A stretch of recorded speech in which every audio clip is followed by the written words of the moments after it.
कृष्ण हरे राजा राम, जय जय राम कृष्ण हरे राजा राम।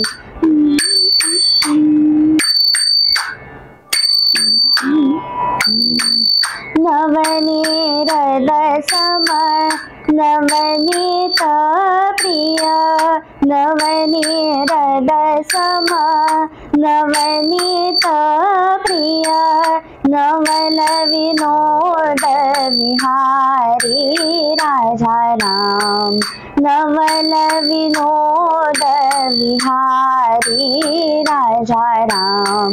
जय जय राम कृष्ण हरे राजा राम।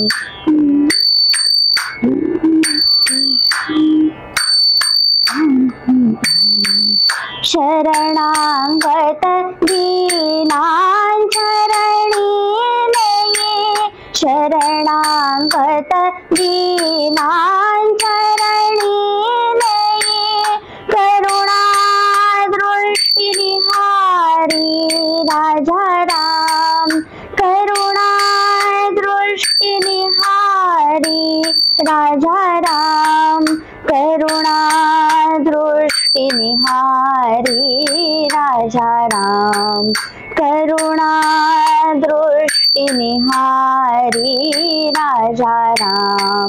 जय जय राम कृष्ण हरे राजा राम, जय जय राम कृष्ण हरे राजा राम। नमस्कार, मी मनाली ढवळे, गोष्ट तिचीमध्ये सगळ्यांचं स्वागत। आत्ता आपण जे ऐकलं ते होतं नमन, आणि त्याच्यावरनं तुम्हाला अंदाज आला असणारच आहे की आपली आज जी मैत्रीण आली आहे ती कीर्तनकार, हरिभक्त परायण नंदिनी वर्तक म्हणून आहे। तुझं गोष्ट तिचीमध्ये खूप स्वागत। धन्यवाद।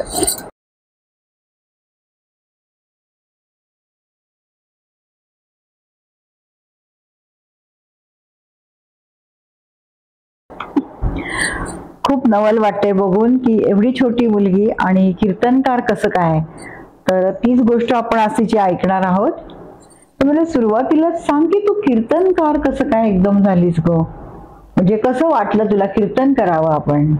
एकतर लहान असल्यापासूनच घरामध्ये कुठेतरी धार्मिक वातावरण बघितलेलं होतं, अनुभवलेलं होतं, त्यामुळे देवधर्म आमच्यापासून काही खूप लांब नव्हता। अगदी रोजच्या आपल्या चालू घडामोडींमधनं किंवा चालू दिनचर्यामधनं सुद्धा तो अनुभवता येत होता। आणि त्यामुळे जसे जसे आम्ही मोठे होत गेलो तसे तसे साहजिकच अध्यात्माकडे आमचा कल हा जास्ती वळला। त्यामध्ये एक महत्त्वाचा मुद्दा म्हणजे माझं आजोळ म्हणजे पंढरपुरे शास्त्री म्हणून आजोबांना तेव्हा ओळखायचे पुण्यामध्ये। त्यामुळे लहानपणापासून ते सुद्धा बघितलेलं होतं सगळं, आणि त्यामुळे कायम आमच्या वाचनामध्ये या गोष्टी येत होत्या। त्यामुळे जेव्हा माझं ग्रॅज्युएशन कंप्लीट झालं तेव्हा विचार करता करता एकदम असं वाटलं की आपण कीर्तनकार झालो तर एक छंद म्हणून किंवा एक आवड म्हणून, आणि मग त्या दृष्टीने पुढे पावलं उचलायला सुरुवात केली। बर, तुझं ग्रॅज्युएशन कशात झालंय? माझं ग्रॅज्युएशन मी बीकॉम आहे, बॅचलर ऑफ कॉमर्स मध्ये, आणि सध्या सीएचं शिक्षणही माझं चालू आहे त्यासोबतच। अरे वा, किती छान आहे। म्हणजे एक कीर्तनकार तर आहेच ती, पण सीए पण करतेस? हो, आणि सध्या एका प्रायव्हेट लिमिटेड कंपनीमध्ये मी सिनियर अकाउंटंट म्हणून जॉब करते। अरे वा, आणि शाळा कुठली होती मग तुझी? माझं शिक्षण भारत प्राथमिक शाळेमध्ये आणि त्यानंतर रेणुका स्वरूप शाळेमध्ये झालं। बर, आणि ग्रॅज्युएशन सप महाविद्यालयातनं ग्रॅज्युएशन कंप्लीट केलं। बर, पण मग सर परशुराम भाऊ कॉलेज निवडायला काही खास कारण होतं? हो, खरं सांगायचं तर शाळेत असल्यापासूनच संस्कृतवरती एक नितांत प्रेम होतं, आणि त्यामुळे माझी अशी इच्छा होती की शालेय अभ्यासक्रमामधनं, महाविद्यालयातल्या अभ्यासक्रमामधनं संस्कृत जितकं जास्तीत जास्त आपल्याला शिकता येईल तेवढं एकीकडे शिकून घ्यावं, एक आवड म्हणून। पण अख्ख्या पुण्यामध्ये संस्कृत सेकंड लँग्वेज म्हणून फक्त एसपी कॉलेज मधनं घेता येतं, आणि म्हणून तेव्हा मी संस्कृतच्या प्रेमापोटी एसपी कॉलेज मध्ये ऍडमिशन घेतली। अरे वा, बर। पण आता मी तुझं आता नमन ऐकलं, तुझा आवाज पण छान आहे, आणि अर्थात तू कीर्तन करते म्हणजे तुझी लय ताल हे नक्कीच छान झालेलं आहे।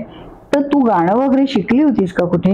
हो, शाळेत असल्यापासूनच मी क्लासिकल म्हणजे शास्त्रीय संगीताचा अभ्यास केला आणि शास्त्रीय संगीतातल्या 3 परीक्षा गांधर्व महाविद्यालयाच्या माझ्या झाल्या हो. आणि 4थीचा अभ्यास चालू आहे. बर, पण मग ग्रॅज्युएशन नंतर तुला संगीत करावं पुढे असं नाही वाटलं? क्लासिकल संगीत शिकलीस तर? तीही इच्छा आहेच आहे, त्यावरती आता माझं एकीकडे करणं चालू आहे. पण एकूण तेव्हा ग्रॅज्युएशन झाल्यानंतर असं डोक्यात आलं की दोन्ही गोष्टींचा जर का आपण समतोल राखू शकलो, की एकीकडे बघायला वक्तृत्व सुद्धा आणि गाणं सुद्धा, थोडंसं नाटक सुद्धा, कीर्तनामध्ये सगळ्या कला एकत्र आहेत, तर मग तीच कला जर का आपण पूर्ण शिकलो तर ते जास्ती छान होईल. म्हणून मी कीर्तन शिकायला सुरुवात केली. अच्छा, आणि कुठे शिकलीस तू हे कीर्तन? कीर्तनाचं अगदी बेसिक शिक्षण, सुरुवातीचं शिक्षण हे नारद विद्या मंदिर पुणे इथून माझं पूर्ण झालं आणि त्यानंतर मुंबईचं म्हणजे अखिल भारतीय कीर्तन संस्था दादर इथून कीर्तन अलंकार ही पदवी मिळाली. अरे वा, त्यात अलंकार वगैरे पण असतं का? म्हणजे शास्त्रीय संगीतामध्ये जसं विशारद अलंकार असतं तसंच अगदी सेम कीर्तनामध्ये सुद्धा असतं. तो कोर्स जो असतो तो प्रत्येक संस्थांचा वेगवेगळा असतो, काहींचा 2 वर्ष, काहींचा 3 वर्ष. हा कोर्स आमचा साधारण 3 वर्षाचा होता, पण मध्ये कोरोना वगैरे आल्यामुळे तो साधारण 4-4.5 वर्षांचा झाला. बरोबर आहे. पण मग ह्याच्यात पण तुम्हाला लेखी आणि दोन्ही 6 महिन्यांनी, वर्षभरांनी, म्हणजे एका वर्षात साधारण 2 परीक्षा आणि लेखी आणि तोंडी म्हणजे प्रॅक्टिकल सुद्धा असते. त्यामध्येही सगळं असतं. साधारणतः 2 ते 3 आख्यानं आणि म्हणजे 2 ते 3 पूर्ण कीर्तनं असतात परीक्षेला. काही मनाचे श्लोक, काही गीतेमधले श्लोक, काही जनरल आपल्या आर्या वगैरे, नॉर्मल श्लोक वगैरे, थोडासा तालाचा अभ्यास, रागाचा अभ्यास, सुद्धा सगळं एकत्र असतं. बरोबर. पण मग डिग्रीला महत्व आहे? डिग्री एक पॅशन म्हणून आपण करू शकतो, पण खरं सांगायचं तर खरं महत्व हे तुमच्या अनुभवाला जास्त करून आहे. नाही, पण एखाद्याला कीर्तन करायचे सुरू, कीर्तनकार म्हणून, तर त्याला हे डिग्री असणं आवश्यक आहे का? नाही, ते तुम्ही तुमच्या अनुभवावरनं किंवा इतरांचं ऐकून सुद्धा करू शकता. डिग्री फक्त एक दाखवायला सर्टिफिकेशन सारखं, आणि त्याने आपलाही त्या ग्रुपमध्ये जाऊन जास्तीत जास्त अभ्यास होतो, अनुभवी कीर्तनकारांकडनं हक्काने शिकता येतं. बरोबर. त्यामुळे डिग्री घेतलेली कधीही चांगली. नाही, आणि आपल्याला एखादी गोष्ट करायची तर त्याचं संपूर्ण ज्ञान मिळालं चांगलंच आहे. अलंकार पर्यंत म्हणजे खूपच. हो. तुला आठवत आहे का तुझं पहिलं कीर्तन कधी झालं? तू केवढी होती? पहिलं कीर्तन माझं जून 2018 मध्ये झालं.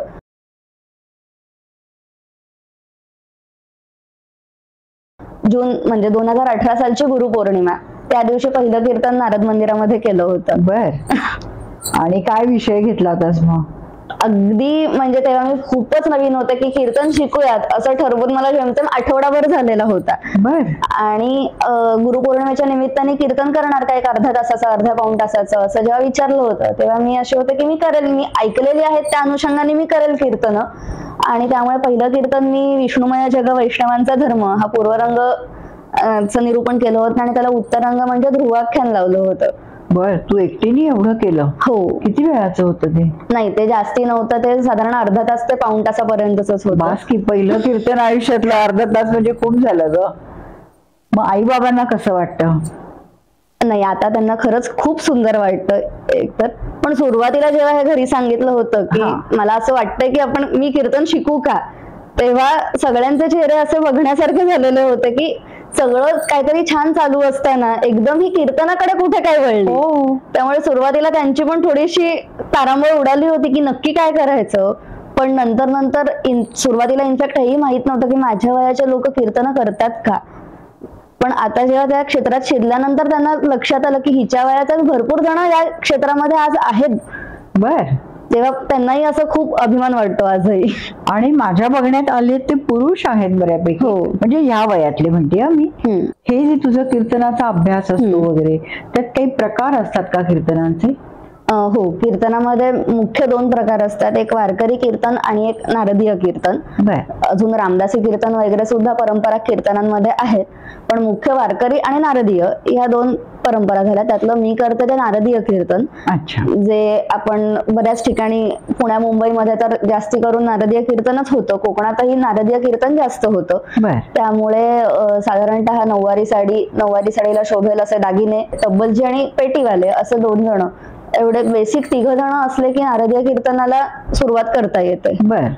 किंवा आता कित्येक ठिकाणी असं होतं की जेव्हा कृष्ण जन्माची किंवा दत्त जन्माची कीर्तनं असतात तेव्हा पुण्यासारख्या ठिकाणी कीर्तनकार अवेलेबल असतात तुम्हाला, पण साथीदार बऱ्याचदा नसतात. अरे बाप, मग त्या केसमध्ये साथीदार नसताना सुद्धा कीर्तनाला उभं राहू शकतो. हो, मग तेव्हा फक्त झांजा हा एकच रिदम आहे. कारण कीर्तन म्हणजे तिघांचं पाहिजे, तुम्ही मेन गाणारे आणि दोघं साथीदार. आणि बाहेर गावी वगैरे पण करतेस का? हो, म्हणजे कोकणामध्ये वगैरे केलेली आहे, पुण्याच्या बाहेर सुद्धा भोरला वगैरे कीर्तन केलेलं आहे. अच्छा.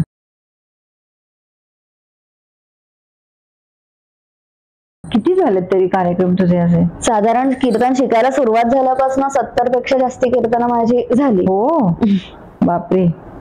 आणि मग जाताना तुम्ही सगळे एकत्र जाता, तुझे साथवाले वगैरे? नाही, आता ते प्रत्येक कीर्तनानुसार अवलंबून आहे. जर का साथीदार आमचे ठरलेलेच असतील तर सगळे एकत्र जातो, पण जर का आम्ही ज्या गावात जाणार आहोत त्या तिकडचे साथीदार जर का असतील तर जाणारे इकडनं आम्ही एकटेच असतो आणि तिथे गेल्यानंतरच डायरेक्ट ते साथीदार आपल्याला भेटतात. पण मग तुमचं त्यांचं जमतं कसं? प्रॅक्टिस तर होत नसेल? नाही, मग त्या केसमध्ये प्रॅक्टिस होत नाही, किंवा अगदी झाली तरी एक 5-10 मिनिटं जस्ट कुठल्या रागात म्हणणार आहात नमन किंवा मेन अभंग कुठला आहे वगैरे तेवढं सांगणं होतं. पण मग त्या केसमध्ये तिघांनी मिळून काय ते सांभाळून घ्यायचं आणि सगळ्यांच्या वरती सांभाळायला तो समोर उभाच असतो, त्यामुळे त्याच्या कृपेने होऊन जातं. त्या केसमध्ये मग आपण गाण्याची एखादी ओळ म्हणायची की मग पुढच्या ओळीपासून तबलेवाला तुमचा ताल धरायला बरोबर पकडत असेल, किंवा नक्की कुठला ताल आहे, कुठे सम आहे हे दाखवायला अशा वेळेला झांज उपयोगी पडते की झांज वाजनांवरती त्या ठेक्यावरती तबला चालू होतो. तू झांज वाजवायला कशी शिकली, कुणाकडे का काय? नाही, त्याचंही मूळ शिक्षण माझं नारद मंदिरातच झालं.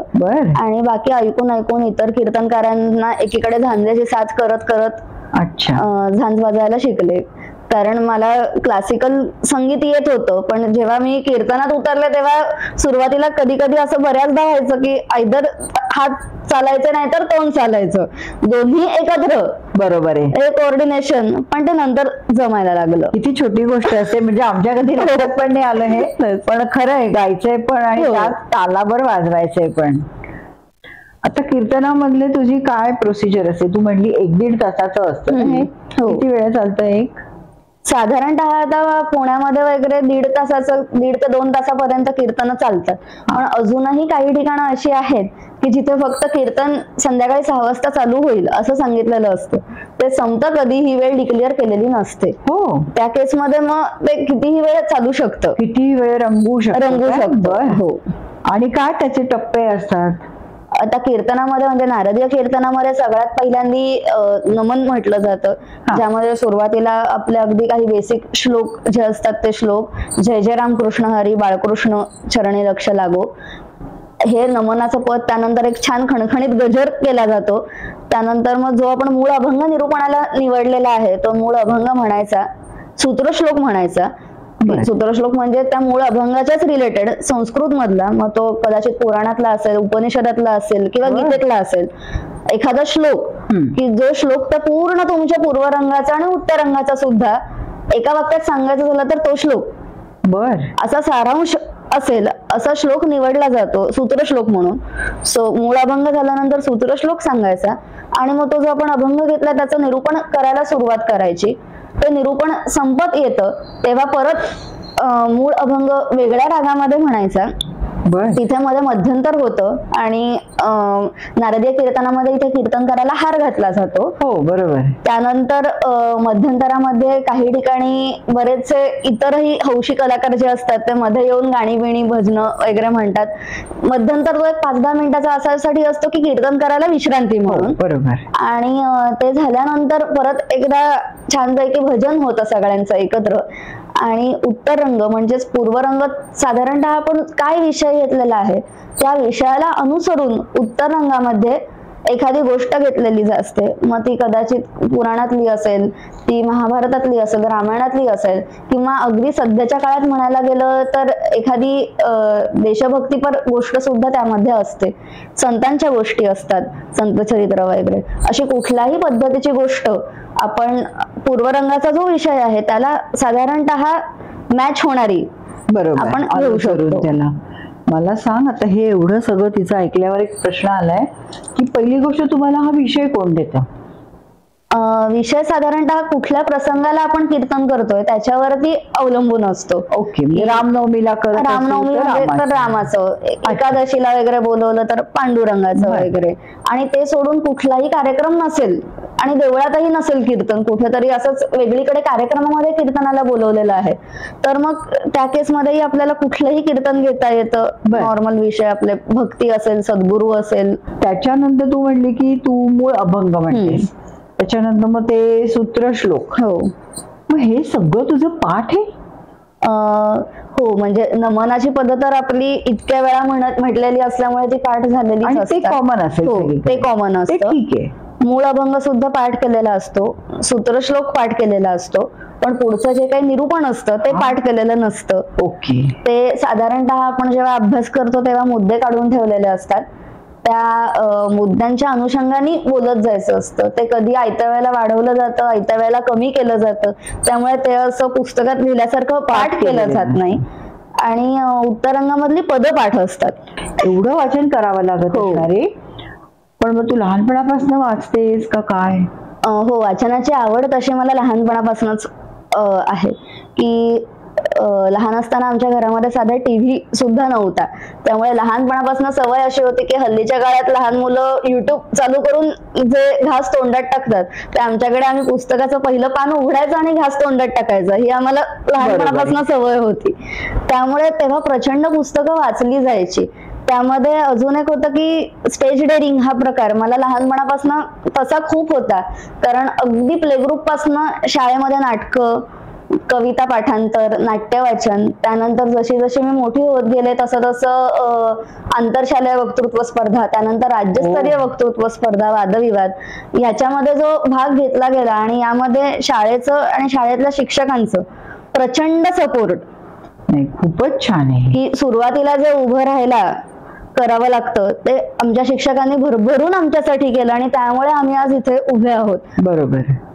त्यामुळे स्टेज डेअरिंगचा आम्हाला कधी प्रश्न पडला नाही. नकळत तुला हे आपोआप स्टेज डेअरिंग आलेलं. बरोबर आहे की तुम्हाला येतंय, तुम्ही करू शकता, हे पाठबळ आम्हाला कायम आमच्या शिक्षकांनी दिलं. बरोबर. की आता आम्हाला एक खात्री आहे की 10 मिनिटं बोलायचं झालं तर आम्ही अतिशय सुसंगत, सुसंबद्ध बोलू शकतोय. बरोबर. पण लहान असताना आमच्याकडनं काहीतरी चुका घडलेल्याच असणार आहेत बोलताना. तिथेही असं कसं काय बोलली म्हणून कोणी हसलं नाही, आणि त्यामुळे आम्हाला कधी त्याचं असं मोठं अवडंबर माजवावं असं वाटलं नाही की अरे बापरे असं कसं सगळ्यांसमोर बोलायचं वगैरे. हा विषय कधी डोक्यातही आमच्या येऊन दिला नाही त्यांनी. बरोबर.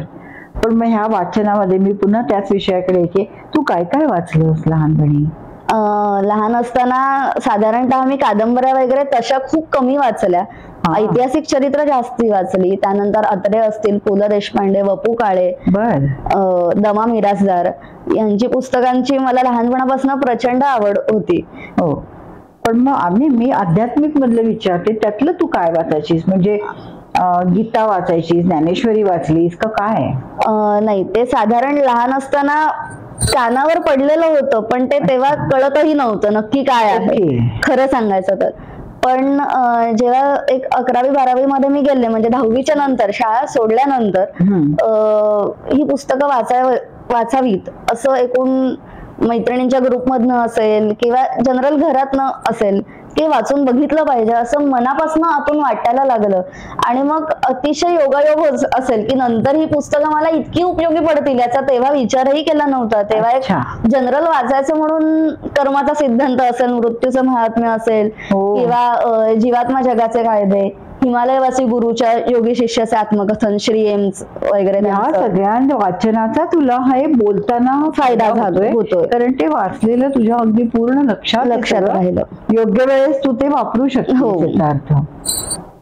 आणि तुम्हाला कुठला काही असा अनुभव आहे का की गावाकडची कीर्तनं बाबा छान रंगतात किंवा इकडची अगदीच वेळेत संपतात, असं काही आहे? हो, म्हणजे मगाशी मी म्हटलं तसं की कुठल्याही कीर्तनाचं मुख्य तुम्हाला पाठांतर पूर्ण असं घरातनं मी 2-2.5 तासाचं कीर्तन बसवलंय आणि तसच्या तसं जाऊन तिकडे केलंय असं कधीच होत नाही या केसमध्ये.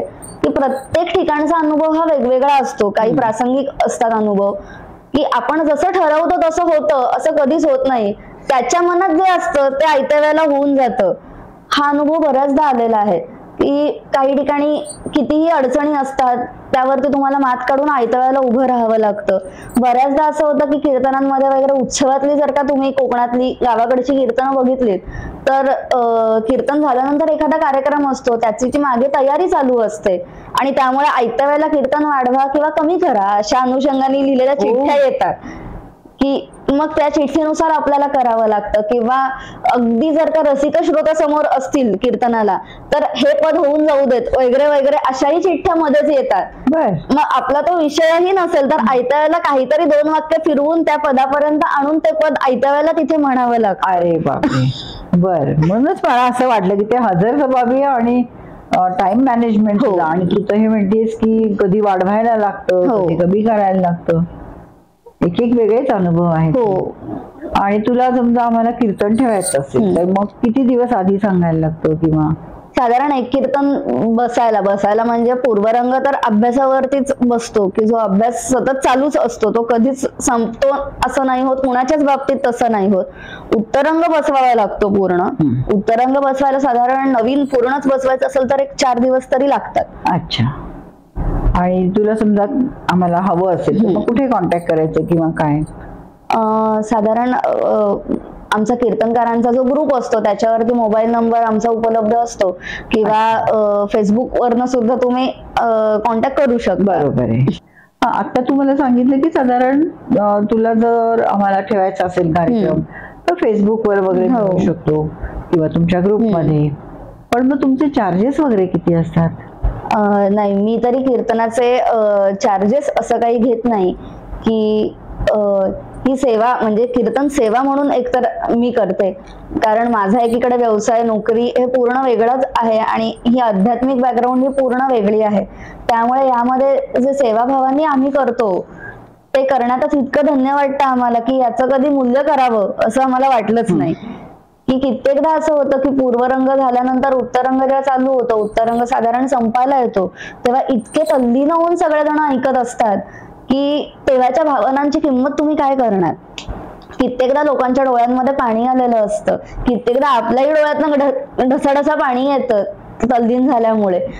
त्यामुळे याची किंमत करणं शक्य नाही असं मला तरी वाटतं. आणि त्यामुळे समर्थ जसं म्हणतात की प्रपंचात राहून परमार्थ करावा, त्या यांनी आम्ही आहोत प्रपंचात पण एकीकडे परमार्थ सुद्धा आमचा चालू आहे. त्याच उक्तीनुसार चालू आहे हे सगळं. त्यामुळे तुम्ही असं सांगत नाही काय देतील ते तुम्ही आनंदाने स्वीकारता. तू तर समर्थांचं नाव घेतलं आणि आठवलं तू दासबोध पण शिकलीयस. हो, शिकून झालेला नाहीये तो, एकीकडे शिक्षणातून त्याचं चालू आहे. इनफॅक्ट म्हटलं तसं की दासबोधाचं सुद्धा शिक्षण पूर्ण झालं असं कोणीच नाहीये, प्रत्येक जण शिकतच आहे आपापल्या लेवलवरती. त्यामुळे जेव्हा एकीकडे कीर्तनाचं करायचं ठरलं हे ठरलं तेव्हा घरामध्ये दासबोध होताच. तो जेव्हा परत कीर्तनासाठी म्हणून किंवा एक अभ्यास करायच्या दृष्टीने म्हणून जेव्हा वाचायला सुरुवात केली तेव्हा लक्षात आलं की रोज ठराविक अभ्यास होतोच असं नाही, कधीतरी जास्त होतोय कधीतरी कमी होतोय. मग याला काहीतरी शिस्त लागली पाहिजे. बरोबर की ठरलेला अभ्यास तो झालाच पाहिजे. म्हणून जेव्हा आसपास चौकशी केली तेव्हा कळलं की समर्थ सेवा मंडळ सज्जनगड हे दासबोधाच्या परीक्षा घेतं. आणि म्हणून मग त्यांच्या 3 वर्षाचा माझा दासबोधाचा अभ्यासक्रम मी समर्थ सेवा मंडळाचा दासबोध प्रबोध परीक्षेपर्यंत पूर्ण झाला माझा. अच्छा. आणि हे डिस्टन्स लर्निंग झालं? हो, ते दर महिन्याचे त्यांचे समास ठरलेले असतात, प्रश्नपत्रिका ठरलेल्या असतात. मग ते आपण काय लिहून पाठवायचं का ते पण ऑनलाईन असतं? ते तुम्हाला एक गाईड देतात, म्हणजे ज्यांचं ऑलरेडी थोडं शिक्षण आपल्यापेक्षा जास्ती झालेलं आहे अशी लोक तुमचे गाईड असतात. साधारणतः मोस्टली त्याच्यामध्ये PhD झालेली पण लोक आहेत, जास्ती करून तशीच आहेत की ज्यांनी समर्थ अंगावरती PhD केलेली आहे अशी लोक.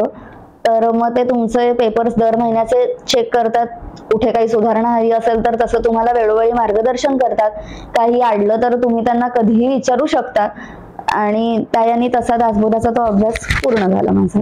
तुझ्या पेपर लिहिण्यावरनं आठवलं दासबोधाच्या की तुझं हस्ताक्षर पण फार छान आहे, म्हणजे अगदी उल्लेख करायला हवं इतकं सुंदर हस्ताक्षर आहे.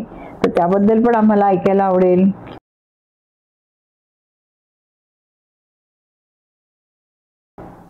हस्ताक्षर लहान असल्यापासूनच माझं एक छान होतं. म्हणजे बऱ्याच जणांच्या केसमध्ये असं होतं की लहान असताना काहीतरी गिरगिट हस्ताक्षर असतं आणि मग कोणीतरी घरातला आपला कान धरून ते हस्ताक्षर नीट करायच्या मागे असतं.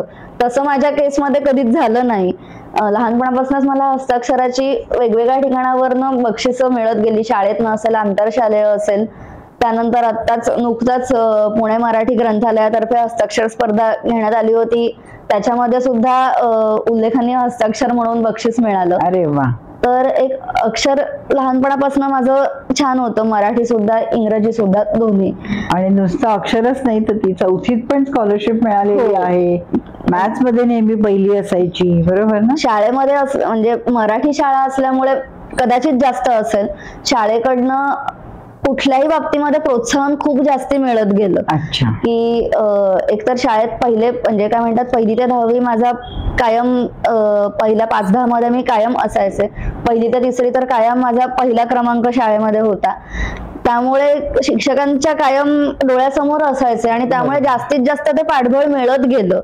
आणि त्यामुळे मग 3रीत असल्यापासूनच ज्ञानपीठ परीक्षा असेल, 4थीची स्कॉलरशिप, जैन परीक्षा, त्यानंतर आपल्या टीमवीच्या परीक्षा, मग इंग्रजी गणिताच्या वगैरे, त्यासाठी 7वीच्या स्कॉलरशिपला वगैरे शाळा आम्हाला आवर्जून हक्कानी बसवायची की नाही तुम्ही या दिल्या पाहिजेत परीक्षा.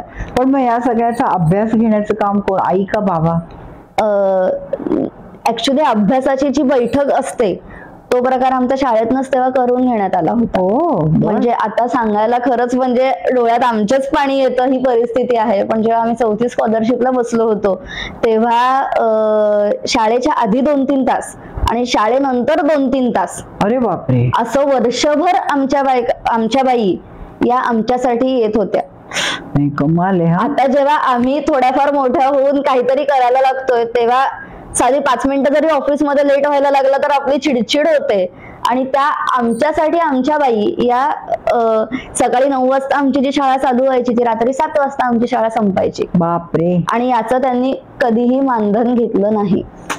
आणि ही आमची एक बॅच केली, अशा कित्येक बॅच त्यांनी आधीच्या केलेल्या आहेत. खरंय खरंय, हे खरे शिक्षक नाही, खरं हाडाचे शिक्षक तेव्हा आम्हाला मिळाले. मनापासून नमस्कार. अगदी त्यांना आपण सगळ्यांनी जाणलंच पाहिजे. हो, की आज एक बाई सकाळी 7 वाजता शाळेत पोहोचतीये, ती संध्याकाळी काय म्हणतात ते 7 वाजता शाळा सुटल्यानंतर घरी जायला त्यांना 8-8:30 होणार. आणि असं 365 दिवस आणि असं कित्येक वर्ष करायचं प्रत्येक बॅच, आणि त्याचा काहीही मोबदला घ्यायचा नाहीये. असे शिक्षक आम्हाला तेव्हाचे मिळाले आणि त्यामुळे आम्ही एवढे छान विद्यार्थी घडलेत. खरी गोष्ट आहे. आता ह्या कीर्तनकारांमध्ये बरेच जण नामांकित आहेत, आपण सगळे त्यांना ओळखतो. तर तुझ्यासाठी आदर्श कोण आहे? नारदीय कीर्तनामधले आदर्श म्हणजे राष्ट्रीय कीर्तनकार चारुदत्त बुवा आफळे, त्यानंतर मकरंद बुवा रामदासी, श्रेयस बडवे, मानसी बडवे हे दाम्पत्य, त्यानंतर वासुदेव बुवा बुरसे असतील. असे कित्येक कीर्तनकार आहेत की ज्यांची पुण्यात तर वेळोवेळी कीर्तनं होतातच, पण हल्ली युट्यूब वरती वगैरे सुद्धा कधीही कीर्तन ऐकायला उपलब्ध असतं त्यांचं. तर त्यांच्यासारखी कीर्तनं करायला नक्कीच आवडेल. आणि तुझं काय स्वप्न आहे पुढे? तुला काय व्हायचंय किंवा असं काही ठरवलंयस? पुढे काय व्हायचंय आता बेसिकली हा आपला काय म्हणतात महिलांसाठीचा युट्यूब चॅनल आहे. त्यामुळे इथं मला सांगायला नक्की आवडेल की स्वप्न 2 आहेत.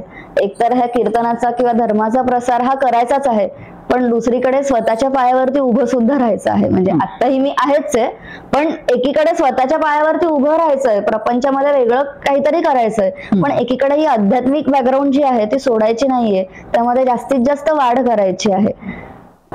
तुझे आता महाराष्ट्रात झाले एवढे कीर्तनाचे कार्यक्रम, तर असं देशभर व्हावे असं तुला वाटतं का? हो, वाटतं.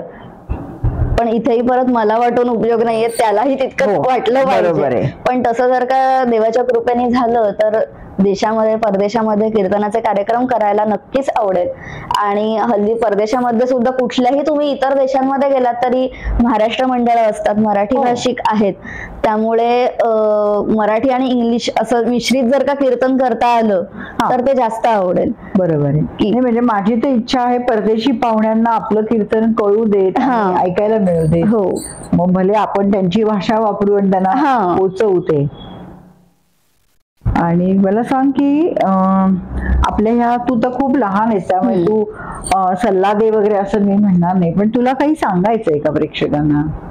बापरे, खरंच सल्ला देण्याच्या दृष्टीने मी खरंच खूप लहान आहे तुमच्या सगळ्यांपेक्षाच. पण मला एक एवढंच वाटतं की एक आता आपल्या महिलांसाठीचा युट्यूब चॅनल आहे, तर एक स्त्री म्हणून किंवा एक महिला म्हणून की प्रत्येकाने काही खूप ग्रेट करावं असं काही नसतं. आपण आपापल्या लेवलवरती सुद्धा भरपूर काही करू शकतो. आता मी जे मगाचपासून म्हणतेय ते की अगदी आपल्या छोट्या छोट्या गोष्टी असतात, पण त्यातूनही आज आपल्याला सगळ्यात जास्त ज्याची गरज आहे की आपला हिंदू धर्म हा टिकला पाहिजे, तो वाढवला गेला पाहिजे किंवा तो जास्तीत जास्त जोपासला गेला पाहिजे, तर ते आपण अगदी छोट्या छोट्या गोष्टींमधनं सुद्धा करू शकतो. इथे मी असं म्हणत नाहीये की पाश्चिमात्यांचे जे काही प्रकार आहेत ते पूर्ण त्याच्याकडे दुर्लक्षच करा किंवा तसं वागणं चुकीचंच आहे असं माझं म्हणणं नाहीये. तुम्ही त्यांच्या सुद्धा गोष्टींचा अंगीकार करा, पण आपल्या गोष्टी सोडू नका असं माझं म्हणणं आहे. की जीन्स घाला, आम्ही घालतो, पण त्याच्यावरती टिकली लावायला आम्ही विसरत नाही. असं छोट्या छोट्या ज्या गोष्टी असतात की ज्यातनं आपला धर्म हा टिकून राहू शकतो आणि ज्याची आजच्या काळाला सगळ्यात जास्त गरज आहे, तर अभिमानाने तो धर्म आपण आपला टिकवला पाहिजे. की आपल्या इतर संतांनी असेल, त्यानंतर आलेल्या क्रांतिकारकांनी असेल, हा जो काही धर्म टिकवण्याचा प्रयत्न केला तो आपल्यासाठी केलाय, तर मग आपण सुद्धा तो टिकवला पाहिजे आणि तो वाढवला पाहिजे, इतकंच मला वाटतं. हो, नाही, खूप छान आहे की ही तरुण पिढी जी आहे ही आपला संस्कृतीचा वारसा पुढे नेतीये. याचा मला खूप छान अभिमान वाटतोय तुझा, की तू आणि तुझ्यासारखे करणारे अजून. तर आपल्या ह्या गोष्ट मधला एक शेवटचा प्रश्न असतो की तुझ्या मते स्त्री म्हणजे काय? शक्यतो एका शब्दात सांग आणि मग विस्तृत करून सांग. मला असं वाटतं की स्त्री म्हणजे संस्कार, एका शब्दात सांगायचं झालं तर. की हा म्हणजे कुठल्याही स्त्री म्हणजे संस्कार असं एक मला वाटतं. कारण जर का आपण नीट विचार केला तर आपल्या घरामध्ये जे काही संस्कार, ज्या काही रूढी परंपरा किंवा जे काही असं टिकून आलेलं असतं ते घरातल्या स्त्रीमुळेच टिकून आलेलं असतं. बरं, ती स्त्री जी असते ती सुद्धा सारासार विचार करणारी असते. की ती मनात आणली तर पदर ती खांद्यावर न घेते, पण मनात आणला तर तोच पदर ती खोचून झाशीच्या राणीसारखी लढायला सुद्धा उतरते.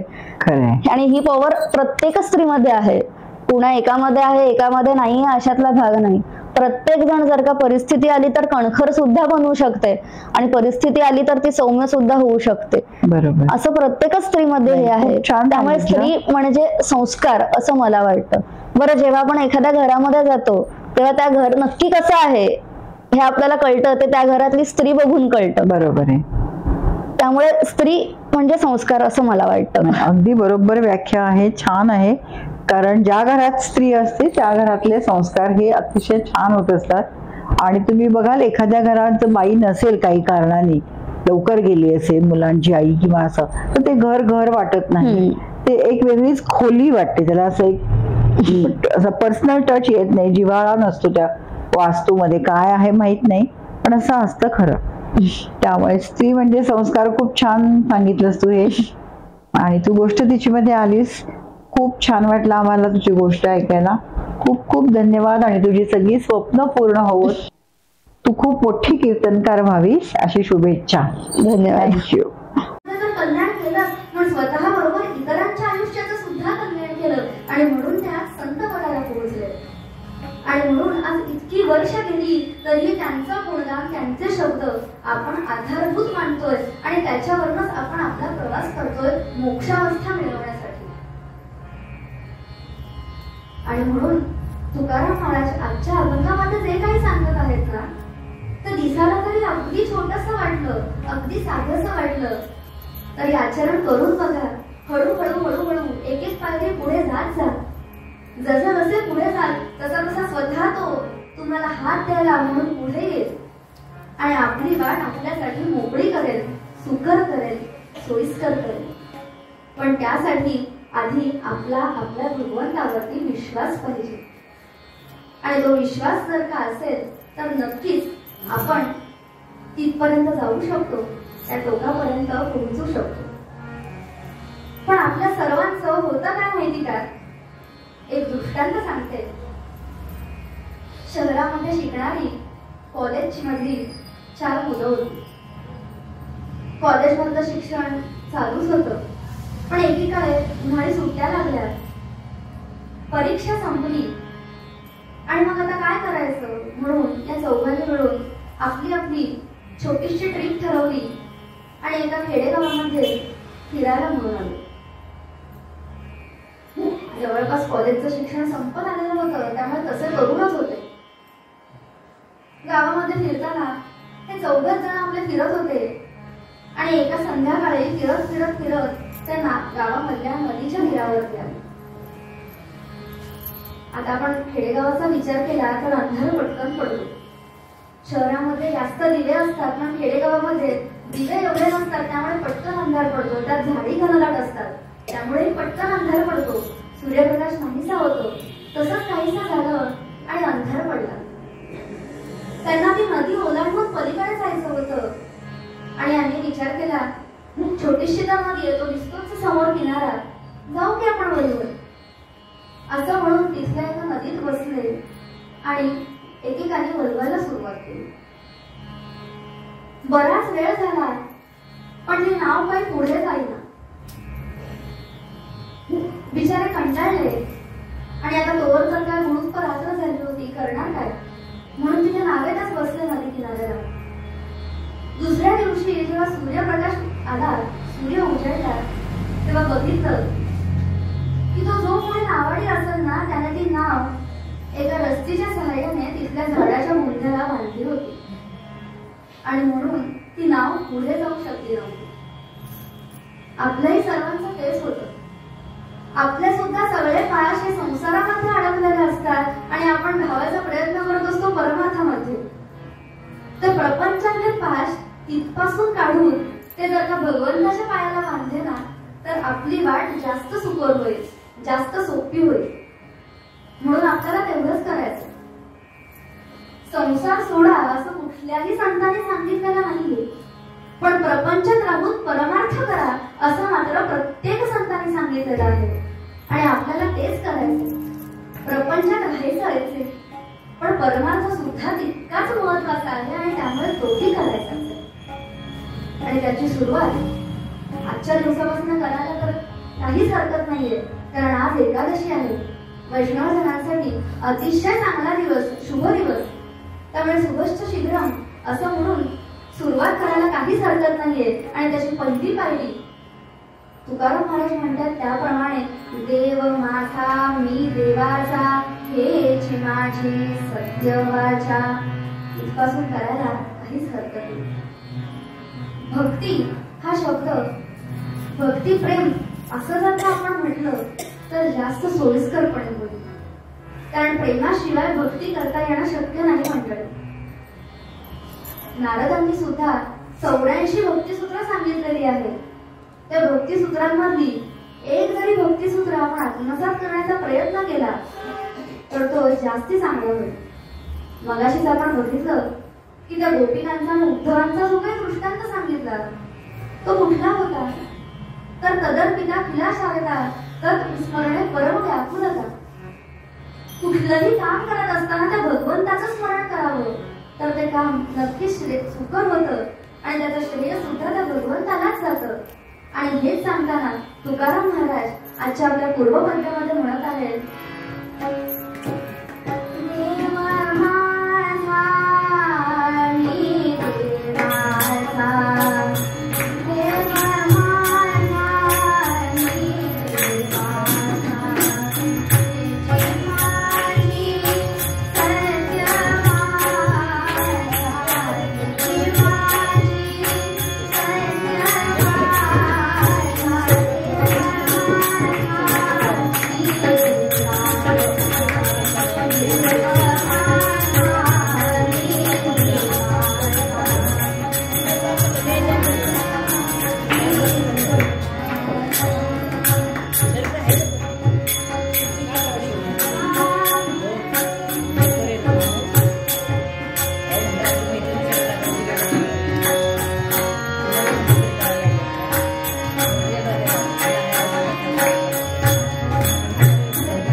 प्रेरणादायी गोष्टी ऐकण्यासाठी बघत रहा गोष्ट तिची.